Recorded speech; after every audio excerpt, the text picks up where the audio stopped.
Hey, how'd you like Jack Edwards' night? You kidding me? I loved it. Really? Absolutely not. You know everyone hates that guy, right? Everyone outside of New England, yeah, sure. And that doesn't bother you? Should it? I mean, yeah, kinda. Well, it doesn't bother me. Or any of us, for that matter. And you know what? Something you don't seem to understand, any of you seem to understand, is that New Englanders don't lie awake at night worrying about who likes them or who doesn't. We do our jobs. We do them well. We earn what we get. And we stand by one another when times get tough. That's who we are. And that's who Jack is and has always been. And you know what? I hope that someday you're lucky enough to have someone like Jack be part of your franchise. I'm sorry. You're right. I shouldn't have come for your guy on a night like tonight. That's on me. It's okay. No offense taken. I'd be grumpy too if I signed Chandler Stevenson to a $44 million deal. It's such a disaster. It was a disaster before the season started. Low quality fans of a high quality Bruins team, that is a dub on Jack Edwards' night, because it had to be. An excellent first period, followed by an okay second period, followed by a hang on to your butts third period. But I'm not really getting picky about wins right now. I'll take them however they'll come. You get it. I think we needed that. I think we needed a weekend against bad teams that we got to beat. That's what we needed. Just get back on the right trail. It's 6-1 now. It's a more palatable kind of record. I said hover around 500 through the first 15 games. And then start hitting your stride. That's what I said weeks ago. And it looks like, so far, we're hovering around 500. Doesn't look like. We literally are. I can feel fine with that right now, especially if we're ramping up. And I do feel the Seattle Kraken and us went into this game with the exact same record, 5-6-1. But one of these teams, through most of the game, looked like a team on an upward trajectory, which was the Boston Bruins.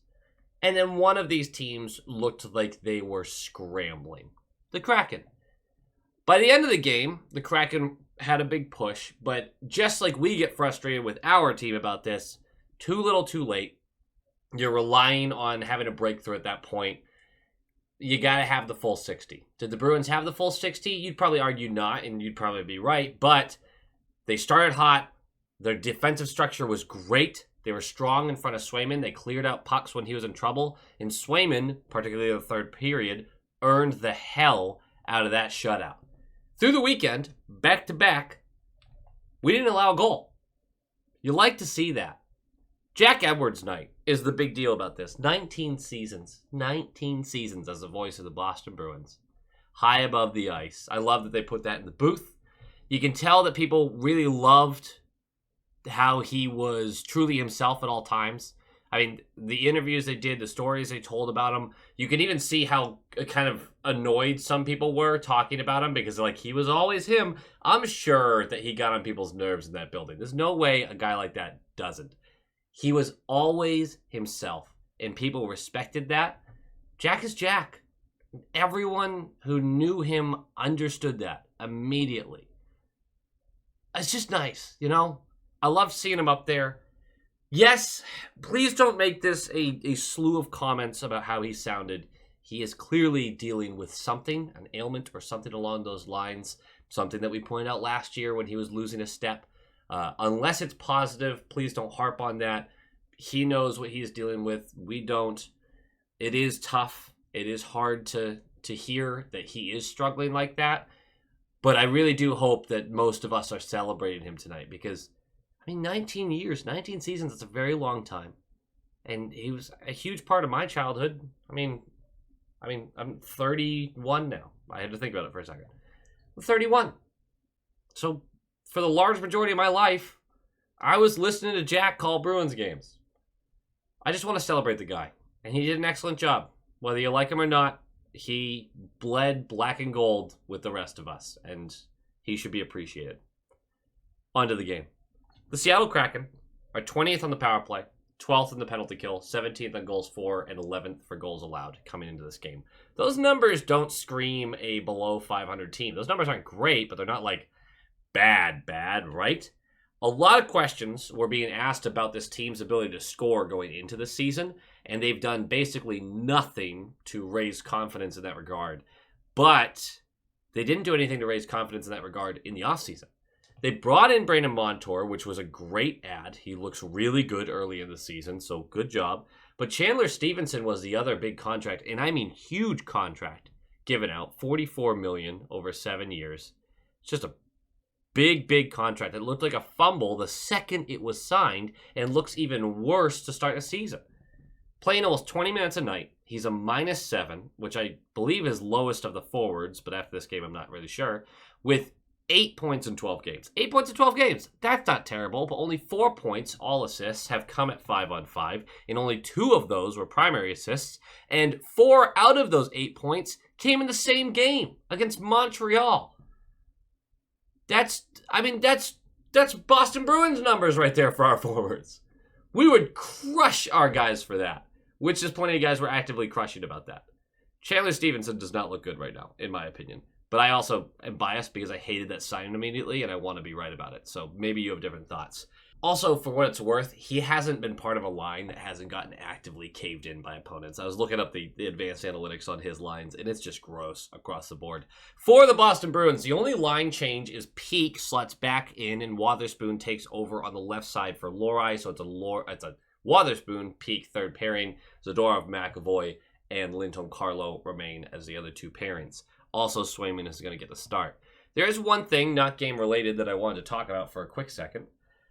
Monty, before the game, was asked about how good Patra's advanced analytics look and how well he looks like he's doing. And Monty had a couple things to say. He did say that he gets himself in vulnerable positions too often, which Patra did again tonight, which we'll get to. But that was fair. He also said that he has to earn time on higher lines, and they're looking for him to be more effective 5-on-5. Look, I don't want to harp on Monty right now. The team got 2 quick wins in a row. The team is back to 500. We're fine, right? I'm not aiming at Monty. It's fine. But again, this was one of those statements where I'm like, he's looked like your best forward at 5-on-5 for facilitating and creating chances. And yet, that's the area you're going to point out as the area he needs to improve and how he needs to earn spots higher in the lineup. I don't know. I think you can look at a couple guys in the top 6 right now, and you can kind of go, what have they done to earn the top 6 spot? The contract? The veteran status?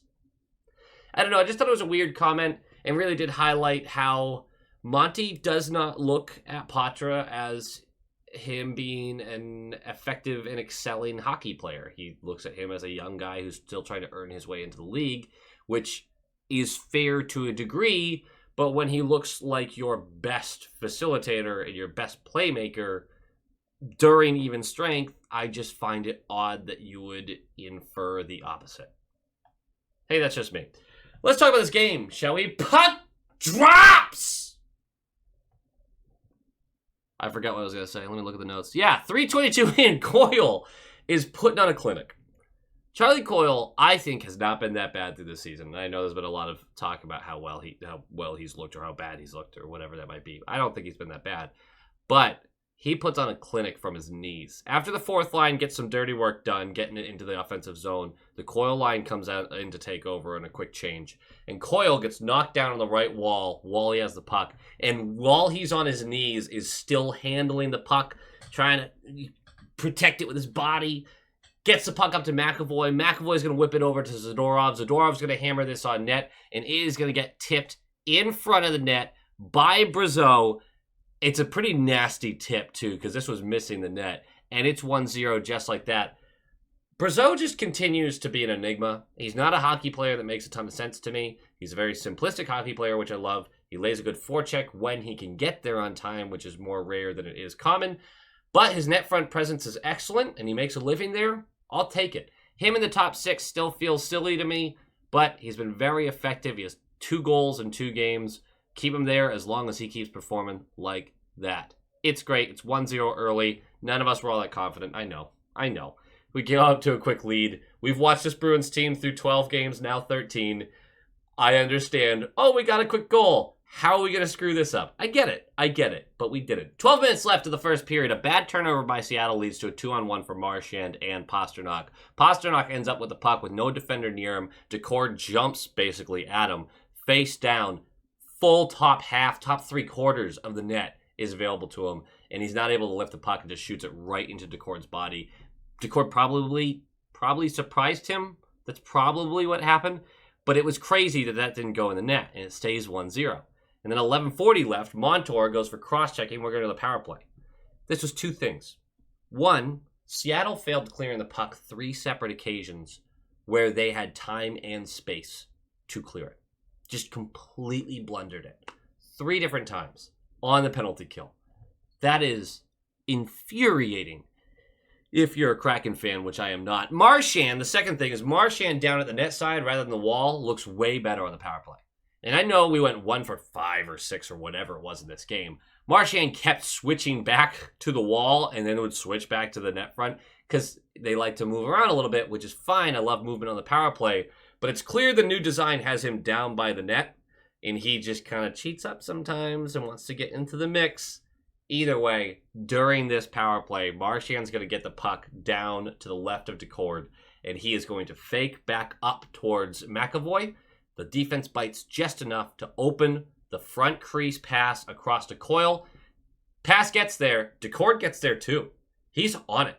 And so Coyle, this was rude. You have to go look up this goal. I wish I could show the highlight legally. He deked him so hard that I almost tore an MCL watching it. He made him grab the ice, man. Just goes right around him. He kind of shuffles forward. Decord shuffles forward as he's trying to keep with the play, allowing Coyle to go around him and dunk the puck rudely, aggressively, brilliantly. It's 2-0 on a power play goal, and the Boston Bruins look great 10 minutes into this one. They look really, really good. 12 seconds later, Eberle hooks Brazeau. We're going back to the power play. It's a good power play, but no dice. 5:08 left. Evans for holding. We're going back to the power play. Power play is starting to fall off the wheels again. It's not going well. No dice. 3 minutes left. The Seattle Kraken finally get their first shot on net. Shots are 15-1 with 3 minutes left in the first period. That's brutal. That's brutal because we've been dismantled by a couple teams this year to the tune of this. Not quite this bad, but similar to this. For us to do it to another team,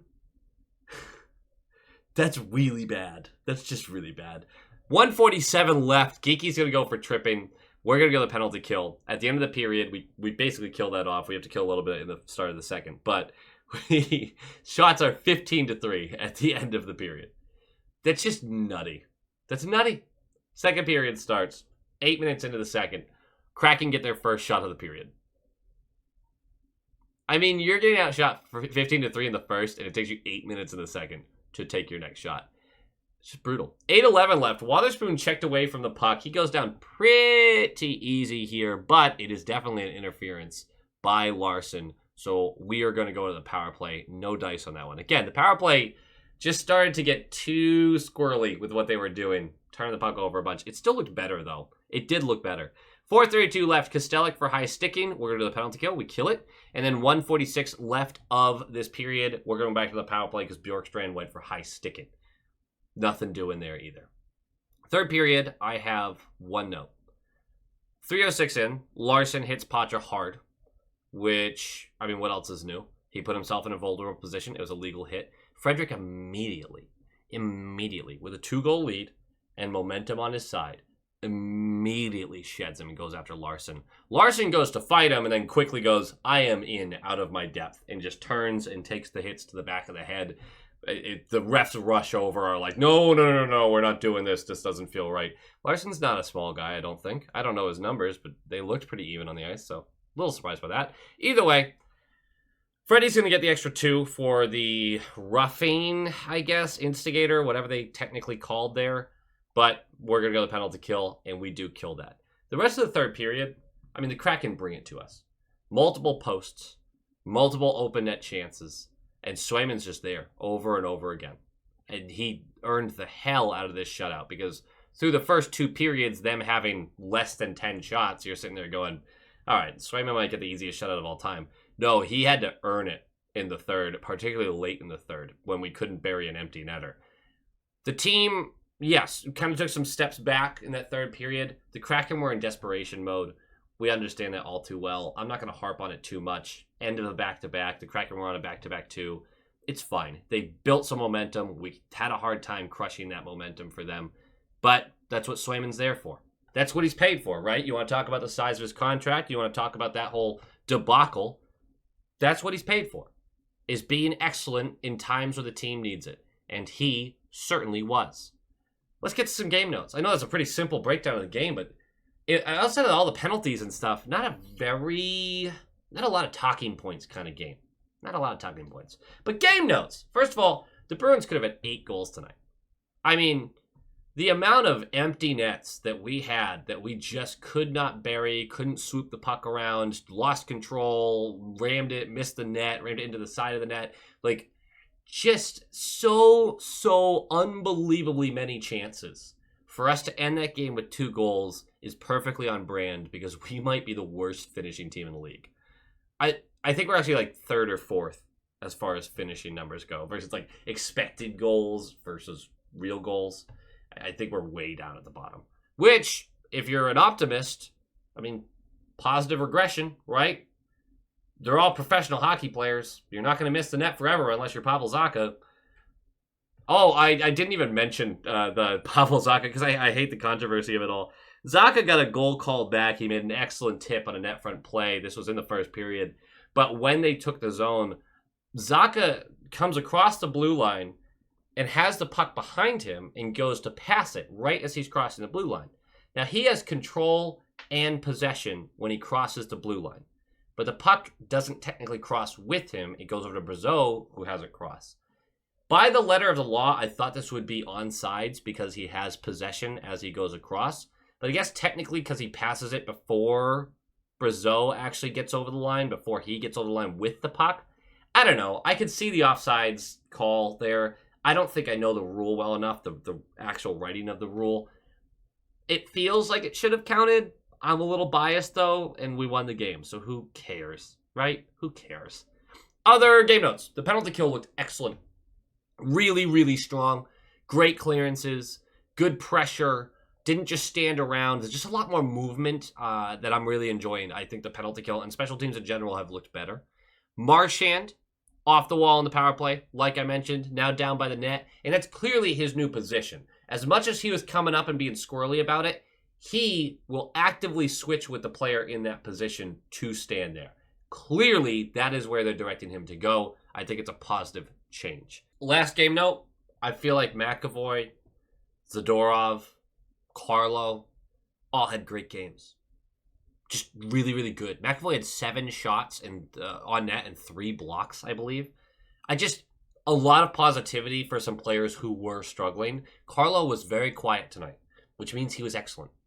Just a reminder about that. The games where you're not talking about Carlo are the games that he's doing really well, because that's his job, is to just shut things down. And I think that's what he's doing right now, is going, I'm too focused on 200 feet. It takes something away from my game if I'm not helping offensively, but I can't keep getting beat in my own zone.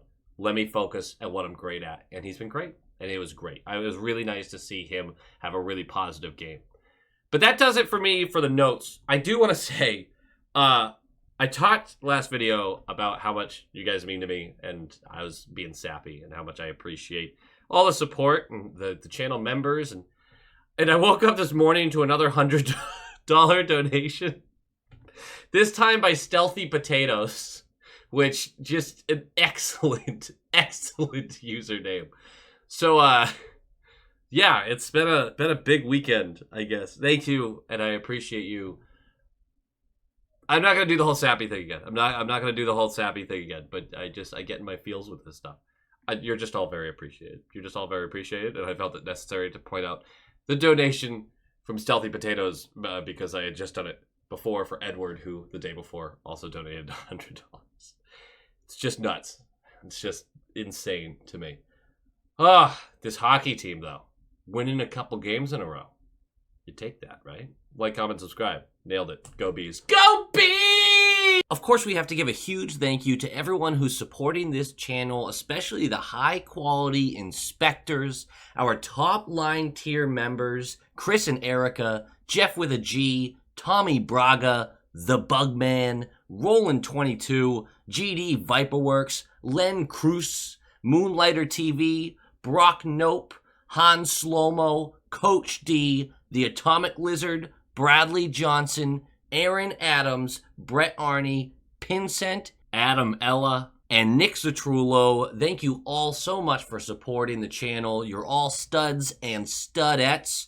And of course, a huge thank you to the Stallions, our all-star tier members, Joel, Doots42, Heil E. Coyote, Darren Woodbury, Abraxion, John Kirk, Michael DiPaolo, Wolf Warrior, Vinny, Adrian Winter, Tupton D. Tashi, Nightmare Eco, Bruins Smash, DeKingery, The Only Newts, A Tasty Snack, Dash Riprock, Jacob Pratt, and Jeremy. You are all absolute legends. I appreciate you eternally.